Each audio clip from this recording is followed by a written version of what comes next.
इस वक्त एक बड़ी खबर आ रही है। मोटर व्हीकल एक्ट में बदलाव के लिए विचार कर रही है सरकार। बताया जा रहा है कि इसमें बदलाव किया जा सकता है।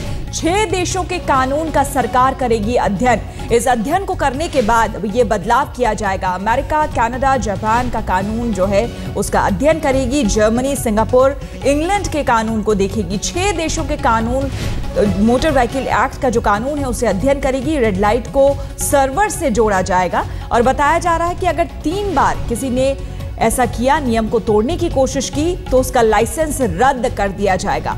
तो एक अहम फैसला परिवहन मंत्री, जैसा कि आपको मालूम हो कि 12:30 बजे से बैठक की बात की जा रही थी कि परिवहन मंत्री नितिन गडकरी ने यह बैठक बुलाई है और एक कड़ा कदम उठाया जा सकता है। जिस तरह से सड़क हादसे होते हैं, कई लोगों की जान जाती है और आप 2 दिन पहले जिस तरह से गोपीनाथ मुंडे की सड़क हादसे में जिस तरह से आकस्मिक मौत हो गई थी, उसके बाद ये फैसला उठाना बेहद ऐसे भी जरूरी हो गया था, क्योंकि सड़क हादसे में अक्सर लोगों की जान चली जाती है। लापरवाही से गाड़ी चलाना, सड़क पर नियमों का पालन ना करना, इसमें हजारों लोगों की हमारे देश में जान जाती है। ऐसे में एक कड़ा फैसला, एक कड़ा नियम बनाने की कोशिश कर रही है ये सरकार और 12:30 बजे से ये बैठक होनी थी। नितिन गडकरी परिवहन मंत्री ने ये बैठक बुलाई थी और प्रस्ताव पर गंभीरता से अब विचार किया जा रहा है। मोटर एक्ट, व्हीकल एक्ट जो है उसमें बदलाव की बात कही जा रही है और बताया जा रहा है पूरी तरह से अध्ययन करने के बाद 6 देशों का, उसके बाद इसमें बदलाव किया जाएगा। अशोक सिंघल हमारे साथ जुड़ गए हैं, हमारे संवाददाता।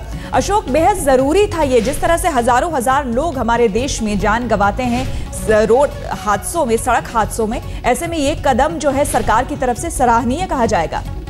बिल्कुल, सरकार तैयारी में है पूरी तरह में। आज नितिन गडकरी ने अपने मंत्रालय में मीटिंग बुलाई है रोड सेफ्टी को लेकर के, और क्योंकि गोपीनाथ मुंडे की जिससे ये मौत हुई है सड़क हादसे में, उसके बाद बहुत लग रहा था कि इसको चेंज करना चाहिए, कुछ बदलाव करने चाहिए और सख्त होना चाहिए। सरकार को नितिन गडकरी ने पहल करते हुए एक 6 कंट्रीज के मोटर व्हीकल एक्ट को स्टडी करके भारत में लागू किया जाएगा, क्योंकि कंट्रीज में ये मोटर व्हीकल एक्ट जो है काफी स्ट्रॉन्ग है। America, Germany, Japan, Singapore, Canada, और इसके अलावा 3 बार जो वायलेशन करेगा ट्रैफिक रूल्स का, उसका 6 महीने के लिए लाइसेंस रद्द कर दिया जाएगा। ड्राइविंग लाइसेंस 3 से ज्यादा वायलेशन करने पे तो परमानेंट लाइसेंस कैंसिल कर दिया जाएगा और एक सर्वर लगाया जाएगा रेड लाइट पे पूरे देश भर के अंदर। सराहनीय कदम इसे कहेंगे सरकार की तरफ से। बहुत बहुत शुक्रिया आपका अशोक इस जानकारी के लिए।